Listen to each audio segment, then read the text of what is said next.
Hey, hey, hey, what is up? It is Monday, the 25th of January. Welcome to episode 50 of Player Life.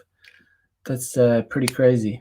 I think it's actually 51 episodes because YouTube, for some reason, failed to upload one episode. But yeah, we'll call it we'll call it 50. Um, Yeah, YouTube's. I noticed also YouTube is like not.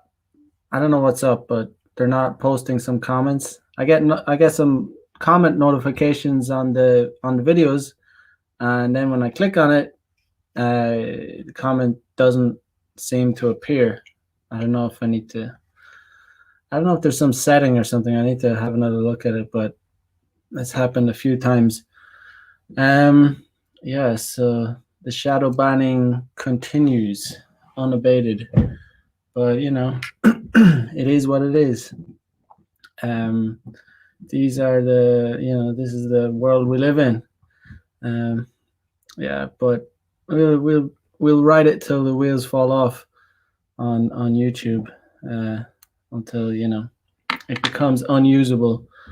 Um, yes, so today is Monday in Tokyo, and very nice weather, nice day indeed. I had a date with a chick today, and it was interesting. So you know, like I always do whenever I have a date with a girl, I always I always aim for my area. That's number one. Because it makes the most sense to uh, bring them to my area, because if the further away you are from your place, obviously the chances of getting laid are a lot less. Let me just I was telling someone earlier about that I think there's 7 different things Japanese girl. I just wrote it quickly. Let me find this. Where is it at? I don't know if. Oh yeah, okay. So there's probably more levels to this, but basically, number 1 to 7. I just wrote this in a message to a friend. We were talking about going on dates with Japanese girls, and I was saying basically the obviously the highest chance of having sex is home delivery from dating app, street, or night pickup. So that home delivery, they come directly to your house. Obviously, when a girl comes directly to your house without any coffee date or anything, obviously the chances of getting laid are very high. Let's just say that. Not 100%, but let's say 90%. There's always one girl that will, she'll come, but she won't bang. Number 2 is the most common one, is coffee date, drink, and back to my place after. Yeah, coffee date, no more than an hour. You spend like, 45 minutes to an hour. That's more than enough. Shoot your shot. I always tell guys, it doesn't matter how long you spend. Like you know, you spending another 2 hours with a girl, the girl already knows like if she's gonna come with you or not. She might be on the fence. She might need a little persuasion along the way, but you know, you might as well shoot your shot after an hour, because why not? Like like I said, like spending another 2 hours with her isn't gonna change the result. You're just gonna waste your time. You're gonna be frustrated. You're gonna be like, I just spent a whole day with a girl, and I wanted to get laid, and it didn't happen. So just shoot your shot after an hour. Anyway, number 3, dinner near my place and back to mine after. So it's less desirable, obviously, to have dinner. You want to go for coffee. I mean, in my opinion, taking a girl out for dinner is like, why would obviously you have to pay for it, so she hasn't earned that. I mean, if you get along with a girl and she's putting out, yeah, you can buy her dinner or whatever. If you're feeling generous, but on the first date, having to buy a girl dinner, nah, just take her for coffee or a drink. Number four, coffee or drink date at a location she decides. So this is, this is sometimes girls get into the negotiation um, strategy where they will, I'll obviously invite them to my area, and they'll say, "Oh, that's too far," or "Why do you want to meet there?" And that's obviously a red flag. But um, you know, uh, so yeah, so they'll like, "Oh, why can you meet here?" And that's like, I've talked about this before. When that happens, that's a strong indicator that you're not going to get laid on the first date. Mm. So you can decide whether it's worth it or not. Yeah, so that's less desirable. Even less desirable, number five is a dinner or lunch date at a location she decides. So it's one thing for her to decide um, a location like for coffee. Yeah, that's annoying. But then if it's like she's deciding to have dinner, she's saying let's have dinner or let's have lunch, and she's deciding, that's really less desirable also. Even less desirable than that is number six is a double date. Going on double dates. I've been on double dates. I don't like them. It's kind of, I don't know. I don't know. It just, when it doesn't work out, it seems to be a waste of time a lot of the time. Anytime I've been on them.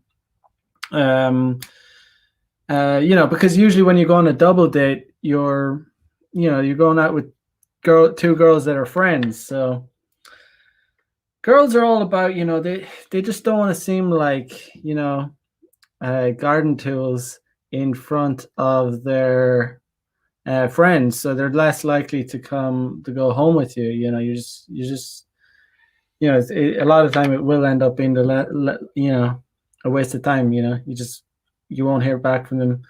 And even if it does work out, which it usually doesn't work out on the first date, you're going to have to go on another date with them, and it just prolongs things. It's all these. And since we're in Japan, the least desirable thing is a thing called a gokon.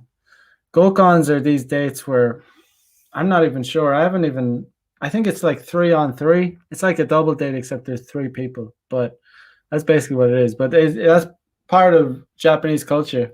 And, it's always kind of a waste of time. It's like, I don't think I've done a gokon.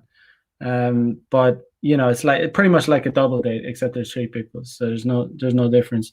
But it's kind of Japanese style. Instead of going on single dates, Japanese people, they go on double dates or, 3-on-3. I don't know. It's not really my style. Miguel is in the house. What is up? He says, "What's up, man? What's up, Miguel? Good to see you here, man." Yeah. So anyway, that's just today. Yeah. The reason I got into that is because anyway. So I met this girl on Bumble. Yeah, so she's 7, 8 out of 10. Her photos look maybe 7 or 8. And so I invited her to my location, and she said, "Well, that's a bit far." Excuse me. And she suggested this other place, and I looked it up on Google Maps, and it was pretty much in my area. But so it's like kind of a red flag, even though it's like, okay, so it's actually it's almost as close as the place I wanted to go. But the fact that she didn't play ball, it's almost, even though it was still in my area. So I don't know why, she said, oh, when I suggested, for her to meet me at a certain location, she said, oh, that's too far. So I was like, okay, where do you want to meet? And then she sent me a Google Map link, and it was, I think it might have even been closer to my place, which is really close. It was literally like 5 minutes from my place. But the fact that she didn't play ball, or but anyway, it turned out to be it was like a fancy cafe, like vintage kind of. It was kind of nice, to be honest. But the only positive thing about this date was that actually now I know a good date spot. girls would be kind of impressed if I take them here.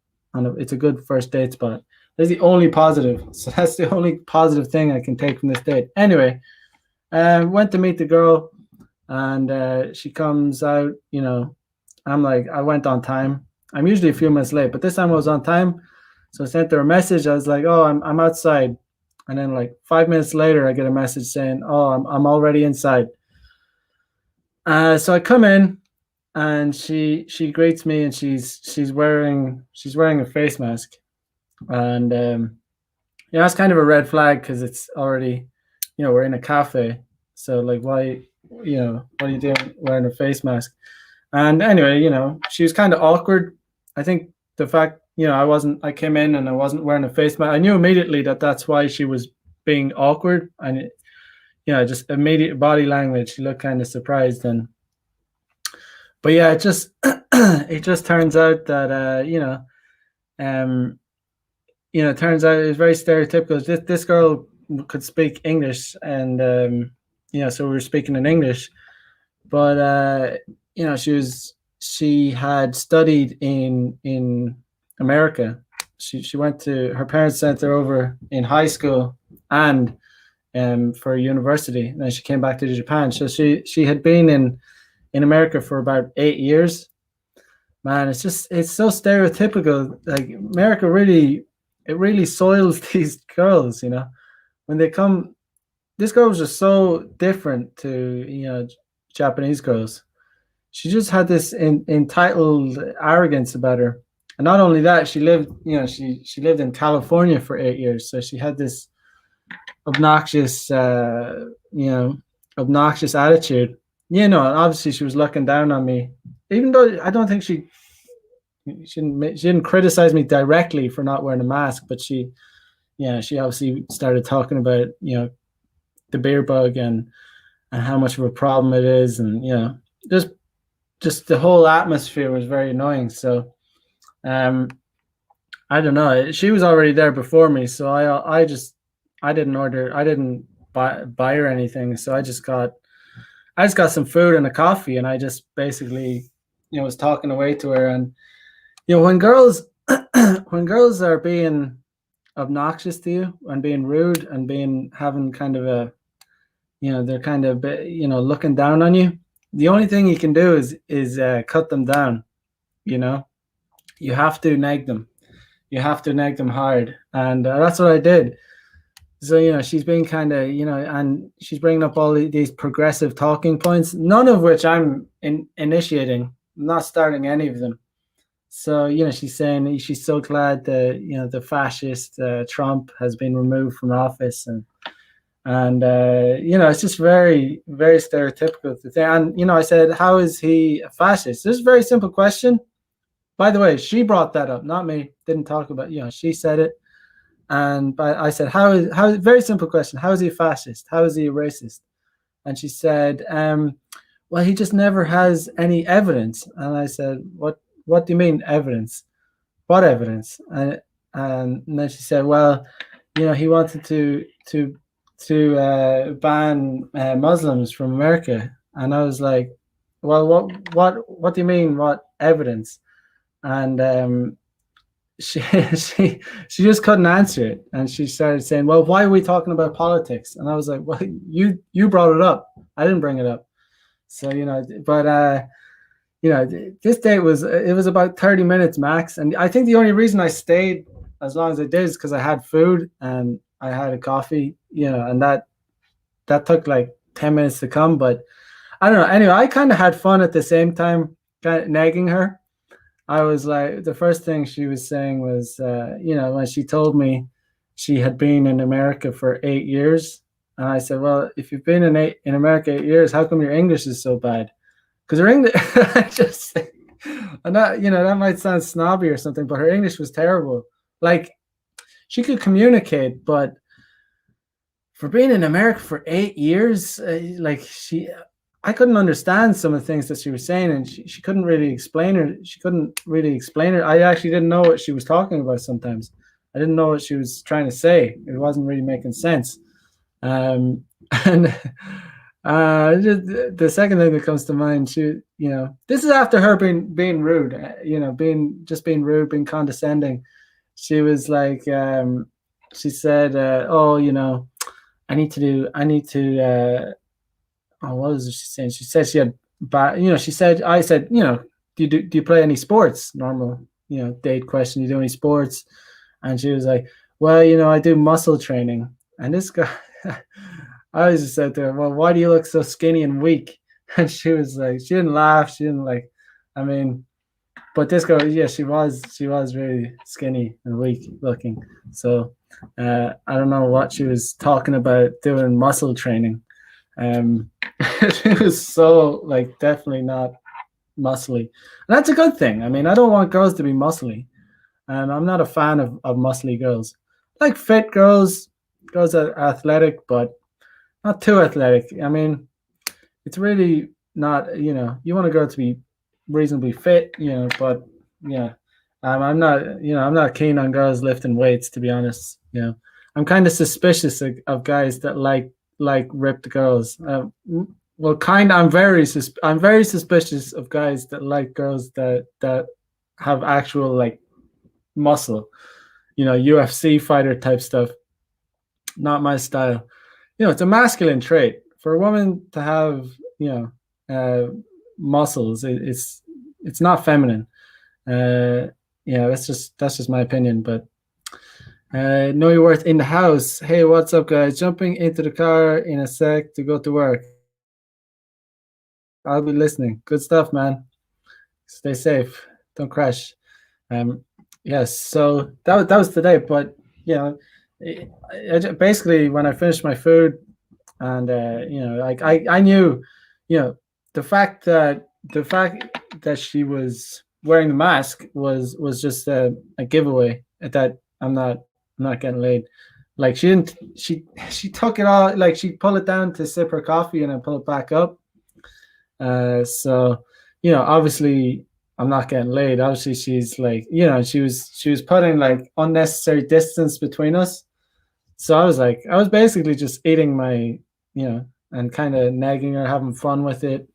Because I knew this girl was obnoxious, annoying, and she's definitely not going to come back to my place, or, just the simple fact that she wouldn't take off the mask. And I asked her to take, like, can I see your face? And she said, oh, no, I don't want to take it off. I have to stay safe. It really, I feel sorry for these people that are that brainwashed. That's my first time meeting a girl in Japan that was that, like, serious about the beer bug. Usually they're not. Usually they'll come wearing the mask and they'll take it off when they meet you. But this girl was next level. Anyway, that was my day. That was just one thing I did. It is part of the game. Harry Zikos in the house. What is up, bro? What is good? Good. Yes. So today, I was thinking, there's I saw some article. Just I see these things on Twitter. I don't be reading these. I don't be clicking. I don't be reading these, progressive websites. But that's how you find things. That's how you find things like on Twitter. But it's from Cosmopolitan magazine, and it's the title is "I've cheated on every boyfriend I've ever had, and I don't regret it." So I think, as far as I know, Cosmopolitan is a very popular magazine for women, and it's basically, this is the modern culture. This is what women, young girls read. I'm sure teenage girls read it. 20s. But that's the kind of culture they're reading, it's like women do it, so obviously guys should do it too. But I'm not gonna lie, I'm not gonna pretend that even if girls didn't do that, I'd still be spinning plates, even if girls were perfect, wife material.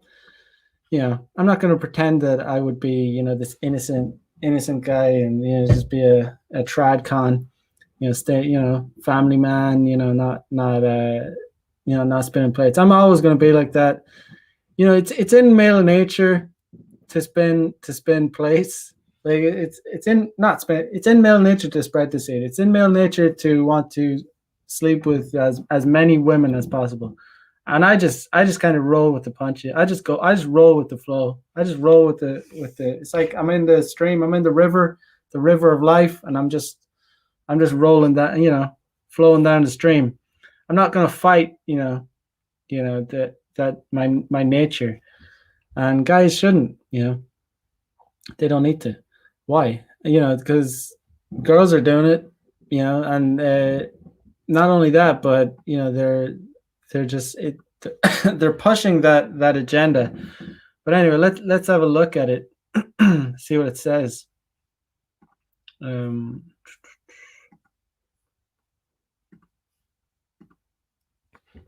yes. So it says, I've cheated on every boyfriend I've ever had, and I don't regret it. If you're in your 20s, you shouldn't either. It's kind of, if it said, I've cheated on every girlfriend I've ever had, and I don't regret it. If you're in your early 20s, you shouldn't either. It's kind of good advice. It's good of it, like, it's definitely, if you're a guy in your 20s, you should just be spinning plates. If you want to date a girl, fine, but, I don't think you should. If you're in your 20s, I don't think you should date a girl. You can, non-exclusively date them. You can play her, but you should definitely be spinning other plates. You should be like trying to learn about female nature, learn about girls. That 20s are your time to learn about female nature. So many guys get wrecked. They just waste like years, like their best years, like their, not that your 30s and 40s can't be great either, even 50s, but you're in your real prime in your 20s. You're still, as a male, you're still growing really. Your body is like a lot of, men are pretty much growing up until they're 25. um so getting into a long-term monogamous relationship in your 20s is not a smart choice for guys. It's not worth it. Yes, so let's see what it says. We were sitting close enough together on the edge of his bed that I could feel the heat of his body without actually touching him. A nervous magneticism was keeping us closer together than necessary, and also just slightly apart. If energy in the air were visible, the inches between our respective thighs would have been flashing neon. The charge came from a tenuous, unspoken sexual attraction that was the entire basis of our friendship. One we'd never actually acknowledged because I was, at the time, in a serious relationship. My boyfriend, we'll say his name is Matt, was a mutual friend. I'd come to Drew's place that night in early summer under some ridiculous guise that I can't even remember now, but it had worked. So there we sat, thighs squishing against the sagging side of his bed, waiting for either something or nothing to happen. There you have it. Guys and girls can't be friends. I mean, guys that pretend they're friends with girls. It's a beta male strategy. It's a beta male strategy. They're always, if they had the chance, they're gonna try and they're gonna try and do the dirt. They're gonna try and bang. And girls know this. They know this. They know this. They know this. So they know it so well. They pretend to not know. They pretend to be ignorant. They pretend that you can have platonic relationships, between men and women. You can't have it. It doesn't work like that. And that's why, it'll be like girls will tell you, oh,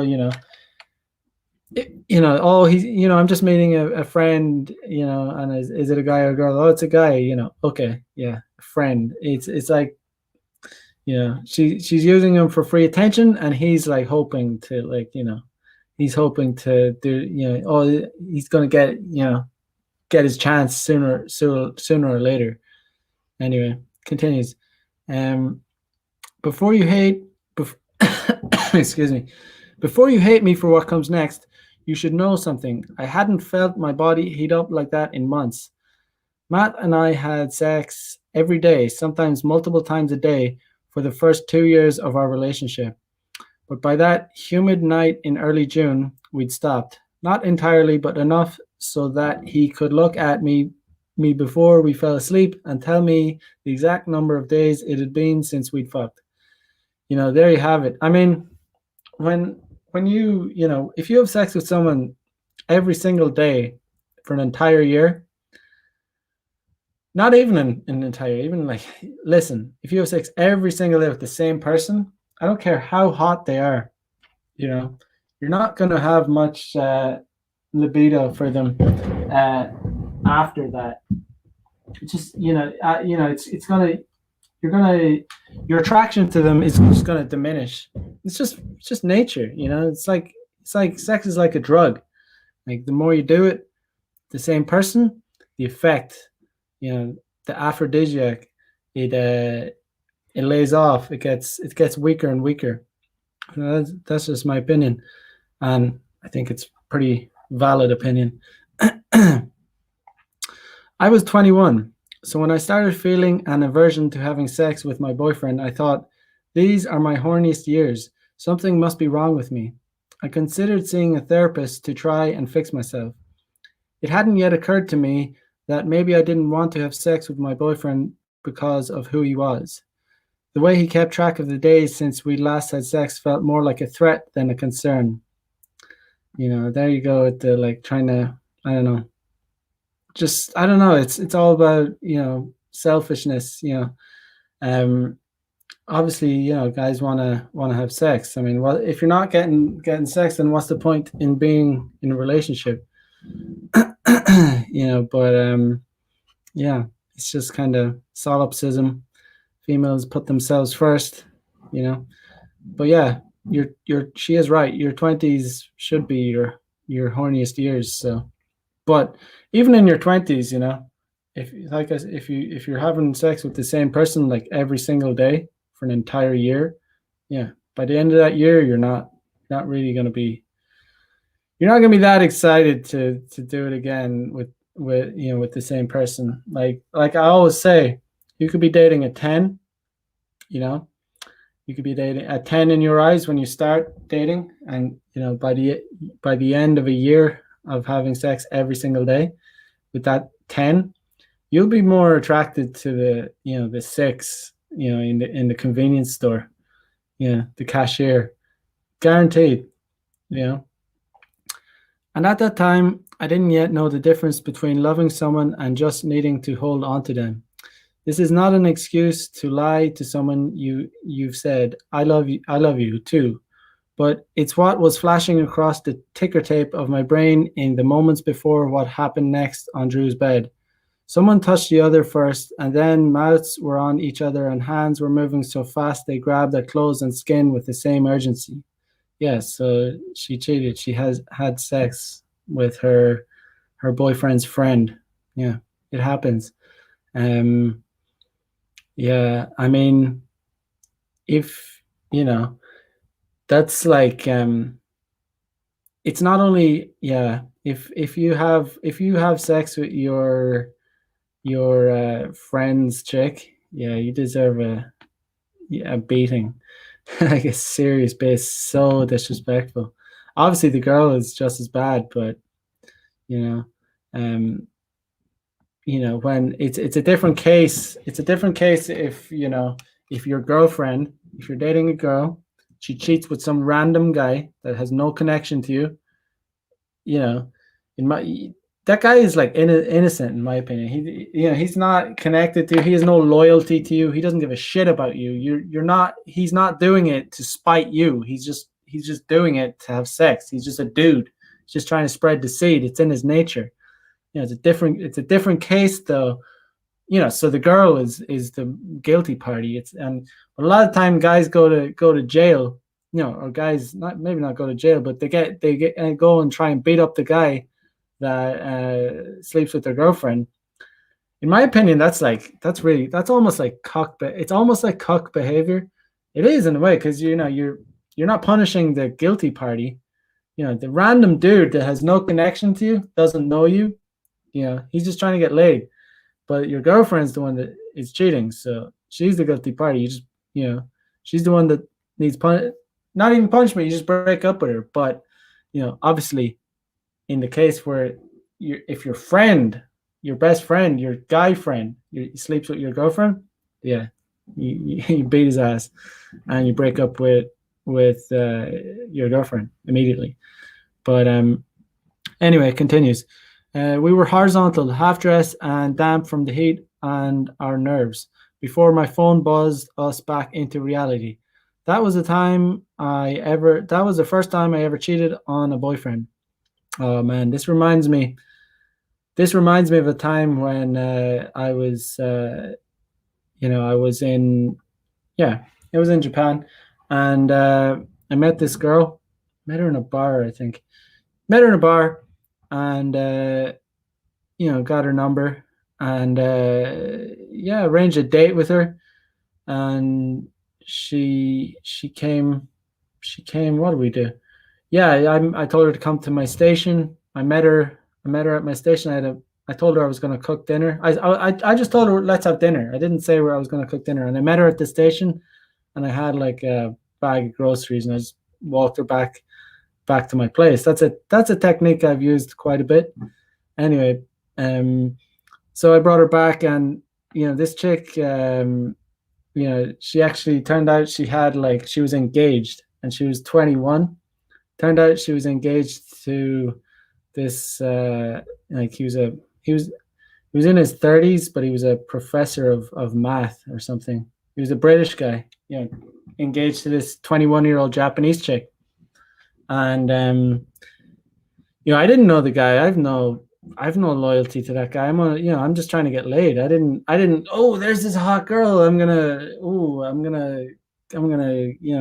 hook up with her because she has a boyfriend. No, I just thought she was hot. I just want to bang her. But she was engaged to this guy, uh, as I found out. But she came direct. She came directly over first date over to my place, and we smashed, and I raw dogged her, and she was living with her fiance at the time. And I remember, the third time we were doing it, her phone was like ringing, buzzing away, and it was. I'm not sure. It was a few years ago, but I think she answered the phone while we were banging, or like we stopped maybe for a little bit. Um, and she said, "Oh yeah, yeah, yeah, I'll be home soon." Yeah, yeah, bye bye. And then she hung up, and we continued banging. And as far as I know, they're married now.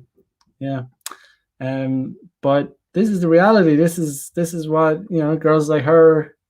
They're not even reading this. They're just doing this. This is just the kind of this is just what chicks do. I mean, guys do it. Chicks. The thing is, chicks can do it much easier than guys. Chicks can go out and get laid so much easier. It's so much easier for girls to get laid.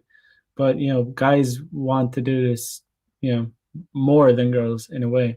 But anyway, continues. Cheating is one of the big no-nos. A flashing "do not pass" sign. One of the few things most people in the world can agree is very bad. It's a capital S. It's a capital scandal. Something you have to have literally Beyonce level strength to forgive.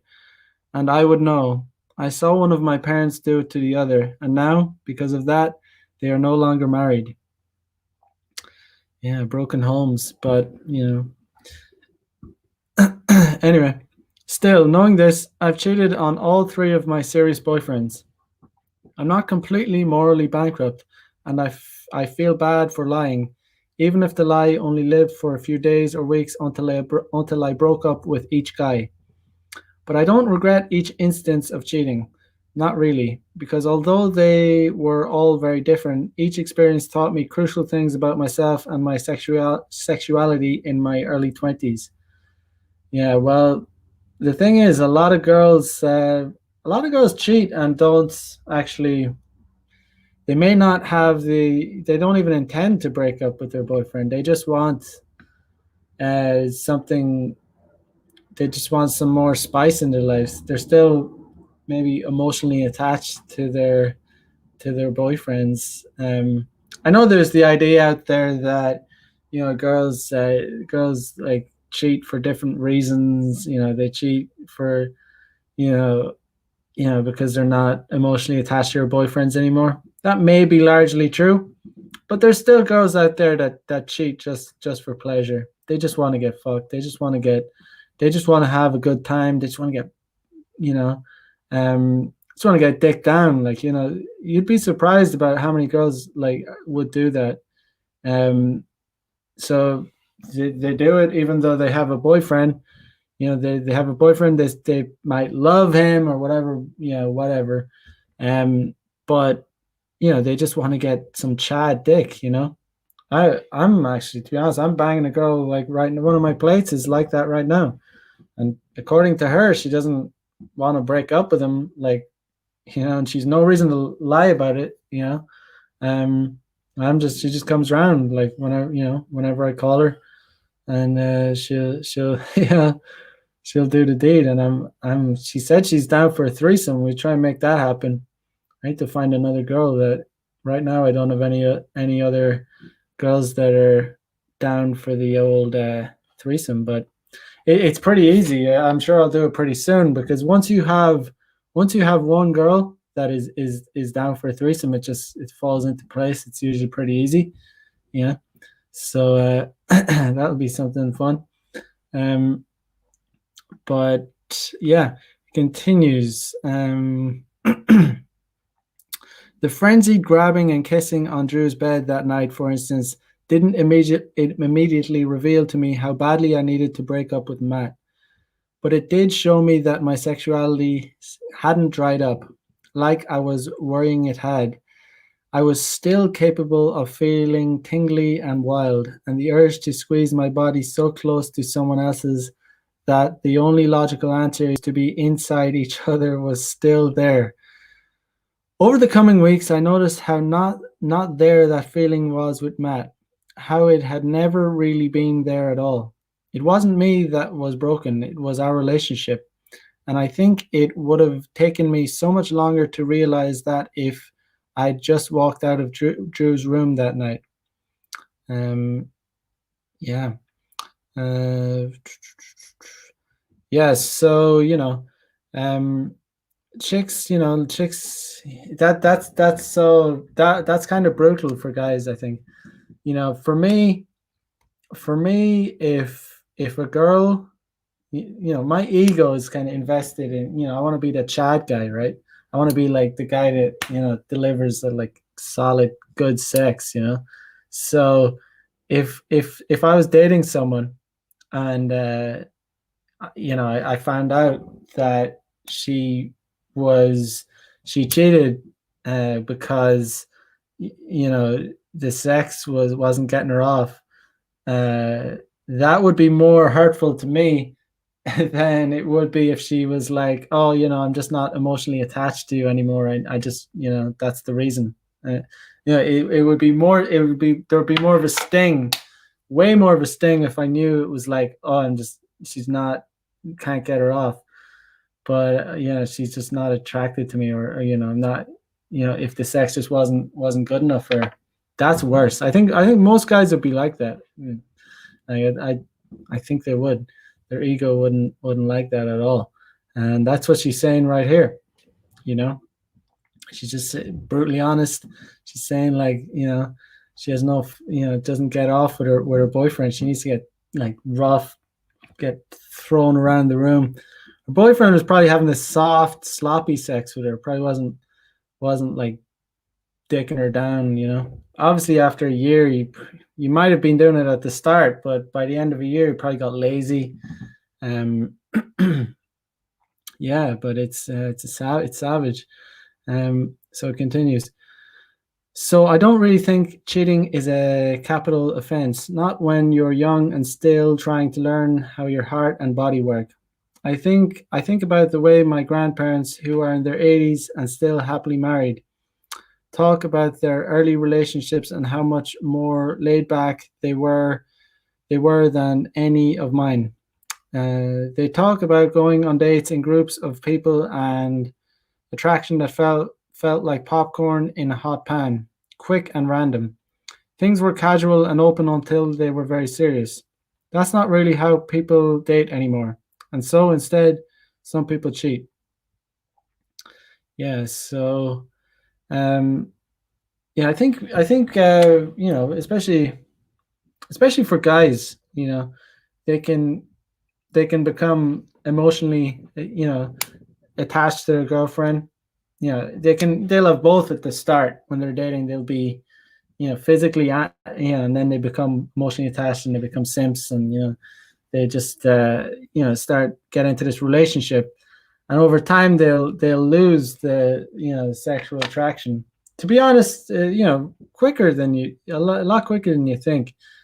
Probably, you know I think a year, a year, if you're banging a lot, a year's a yeah, a year's a good run to have like real solid, like passionate, I want to bang this girl. This girl is fucking, if you're still like that after a year, like, and it's because, since you've done everything already, you've done every sex position, you've done all the freaky stuff, you've already done it. So it's going to be harder to get off. But, so when guys cheat, it's not like, it can be just like a physical thing. It's not like an emotional thing. Guys don't really, um it continues. The second time I cheated on a boyfriend was in the backyard of a crowded outdoor bar for the streets. Again, it was hot out and the humidity felt like another person in the room. The guy I was dating, we'll call him Adam, wasn't there, but a friend who we'll call Kyle was. After downing 3 plastic cups of sticky liquor mixed with stickier juice, I confided into Kyle's chest that things with Adam weren't working. I was in love with Adam and wanted to be with him, but we weren't having sex, and we hadn't in a few months. Yeah, so it continues. I tried talking to Adam about it, but he never wanted to, which made me feel bad. I love so much about him that I convinced myself it was fine. I don't need to have sex with my boyfriend as much as I thought I did. I thought. Girls can do without. But that night at the bar, it became very clear I was lying to myself. After dancing with friends for a few hours, my skin felt lit up in all the places where anyone had touched it, like handprints left on clean, steamy glass. It was an undue amount of excitement for casual contact, and I needed more. The thing about chicks is like, they're far more, they it's almost like they come in, at certain times of the month they come into heat. Guys, if a guy is healthy, healthy and fit, he should be horny every day pretty much. If you're not like horny to some degree every day, you need to, like, I don't know, get your testosterone checked, or you know maybe some guys are just less horny than others, but I think most guys should be horny every day. It's a sign of health, in my opinion. I'm not a doctor, but I'm just saying. Uh, but girls, on the other hand, I've seen too much. I mean, there's certain times of the month when girls, I've had girls, like, honestly, like, beg me for sex, at certain times, and other times, they'd be less, they might, not want to have sex so much. Um, but and then other times the same girl would be like begging me for sex. Uh, so I don't know. Uh, yeah, it definitely it goes like that. Girls can become very horny at certain times and not horny at all at other times. Maybe something to do with their menstrual cycle. Anyway, it continues. So in the backyard, I pulled Kyle toward me by the neck of his shirt, and we kissed with tongue in a way that felt like an eager handshake. It was the most platonic kiss anyone had ever ever had on a hot summer night. Um, we separated after we separated after a few minutes, looked at each other and laughed at how ridiculous it was. Then went back inside to join the rest of her friends. Um, Continues. The kissing had been so nothing, but I felt immediate guilt for sneaking around behind Adam's back. The guilt came from a rotten place. I felt dirty and ashamed for wanting any kind of sexual contact in the absence of it from my boyfriend. All the lessons I'd been re- all the lessons I'd been repressing from childhood about chastity and how good girls are supposed to be, never wanting and definitely never needing sex, came flooding back. I told a close friend about what happened, and thankfully she met my confession with compassion rather than judgment. She helped me realize I wasn't gross for needing my relationship to include a sex life, and also that the fair thing to do for both Adam and me was to break up with him. The thing is, like, women are encouraged to cheat and be promiscuous and sleep around, but men are still, chastised for it. Men are still criticized. Men still get, um, so it's like, where's the equality there? It's not very equal. Uh, women are just being encouraged and more so to be more and more promiscuous. But oh, guys have to be the ups. We still have to have the responsibility. We still have to be, the 1950s, you know, um, husband, or else we're losers. We're like deadbeats. But girls are allowed. Girls are the ones that are allowed to, sleep around, have a bunch of dudes banging them all the time.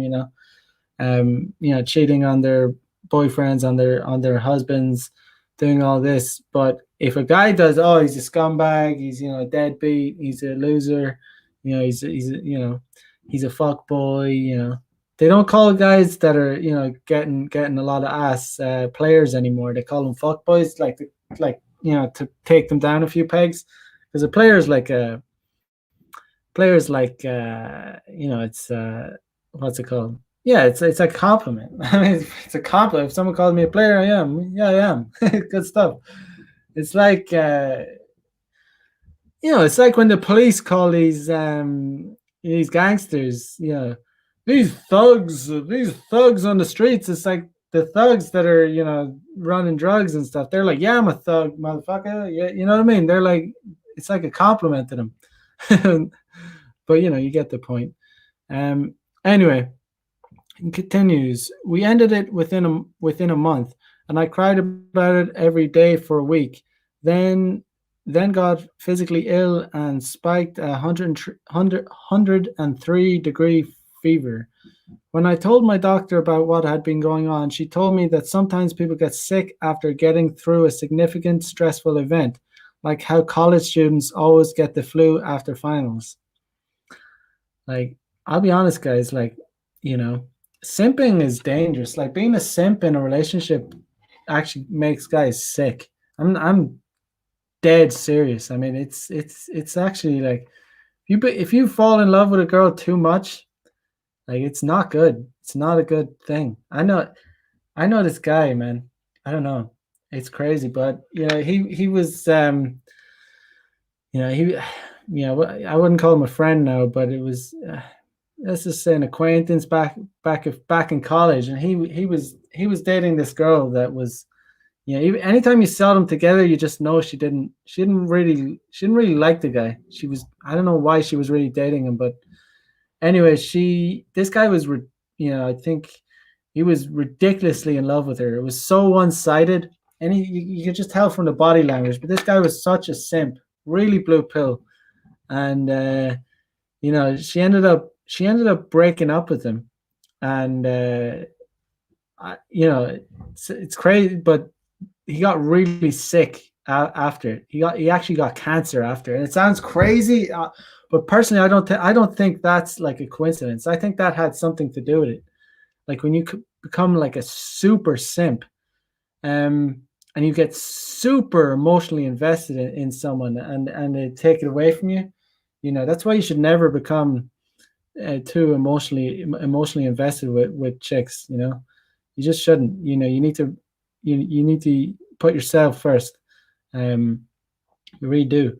Um, but yes, so yeah, so it continues. This is the part where I tell you that while I don't regret cheating, it also doesn't feel great. Guilt is like a gas in that it will expand to fill whatever container it's in. I felt the pressure of it building inside me and it was painful. Still, regret and guilt are separate things, and I know that given the chance, I wouldn't do any of this differently because otherwise, I'm not really sure who I'd be now. I think a lot about a line from Brit Bennett's debut novel, The Mothers. Most of the milestones in a woman's life were accompanied by pain. Each time I've cheated has felt bad to an extent, but also monumental in a productive way, like a milestone. With Drew, I learned that passion is distinct and you know it when you feel it, and also when you definitely don't.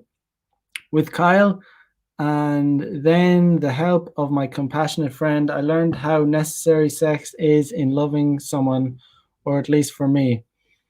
I've learned other things about my sexuality the honest way, but something about being willing to break my own moral code to achieve these epiphanies makes them more precious to me. Like they must have been worth it if I was willing to go so far. It's funny because girls will go through all this kind of mental gymnastics to basically say that sex with nice guys is bad, and sex they basically want sex with hotter guys. It's all this bullshit about needing to love some guy, and like emotions and this, that, and the other. At the end of the day, what forget all that and just know that they're actually saying, I wanted to get dick down by a hotter guy, bigger dick, taller, six pack abs, guy that can lift me up, throw me around the room, like rough me up a little, spit in my face, alpha stuff. That's what they're saying. It's all gibberish what they're talking, really. Continues. The third and last time I cheated on a boy. The third and last time. That's funny. That's just funny. Anyway, third and last time I cheated on a boyfriend was again on a hot night. Although this was the only time I've ever cheated on someone with an ex, and the ex was Matt. The the complicated end of a relationship, which was much messier than just my hookup with Drew, had been haunting me. And in the years since, this was the first time we'd been in the same place at the same time. Continues. I shoehorned coincidence into fate, and when he asked me if he could come by my place at 3 a.m., I said yes, like a booty call, obviously. Sometimes you know something is a bad idea, and that's why you do it. We spoke in the dangerous language of nostalgia and closed the gap between our bodies as we did so. We only stopped talking when we started kissing, and I noticed his tongue felt small and cold, like a medical instrument you want to swat away. We had methodical sex, like two people following instructions to assemble a piece of IKEA furniture. And he got dressed and left as the sun started glaring through the mini blinds. I didn't feel bad, but I didn't feel good either. That's an interesting metaphor, isn't it? What does she say? I noticed his tongue felt small and cold. This means she has had bigger and better since him. That's all that means. She has a bigger, thicker dick that like made her squirt. That's what that means. That's she's not talking about tongue. Um, Anyway, it continues. I slept badly for a couple of hours and had a strong desire to shower. When I stepped out into the light, already too hot and bright at 8 a.m., I knew two things. First, I needed to break up with my boyfriend. Clearly, I didn't feel as strongly about him as he did for me, because where I usually felt the kernel of guilt starting to expand, I only felt sadness. Second, I'd come a long way since the night on Drew's bed when I first cheated on Matt. I'd learned so much about myself in the years since then, like how it feels to be in love, how a kiss feels when I really want it, and how sex feels when love and wanting it converge. That third lesson is so rare to learn and perfect when you experience it. How could I ever regret doing any of these things I did to find it? So it's obvious, this girl, I think she says she cheated like 3 times. That's an outrageous lie. She obviously cheated a lot more, I would say. You know, especially since she's writing this up online, and all her friends are probably going to she's going to share it with all her friends. She doesn't want to give the whole truth.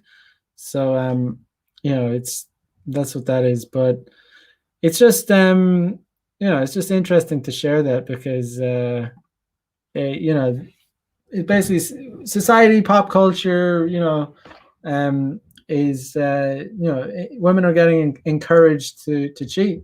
So it's like if that's not telling you, you obviously need to like be less, just I don't know how to say it, but ultimately less respectful towards the girls you're dating, and just sleep. If you want to sleep around, just, and all guys do. So don't feel bad about it, and just go for it, because they're doing it and your girlfriend is probably doing it. So you know um go for it. uh let's see the comments section. uh Siri. Yeah, but yeah. Winston says soon enough there will be maternity fraud. I mean, there's already maternity fraud. Um, uh, Winston says I have had a panic attack from a girlfriend in simp days. Yeah, it's no shame to admit your blue pill past. I've had some serious blue pill experiences in the past, but you learn from them. It is what it is. What's up, Sligo Slick and fellow gentle G's? Sligo Slick, I like it. I like it. Good stuff. Yeah. Hope you guys found that interesting. Yes, so it has been good. Uh, I, yeah, I will leave it there. I will be back tomorrow. Check out the links in the description. I will be back tomorrow night with another episode of Player Life. So I hope you guys have a good day. Peace out.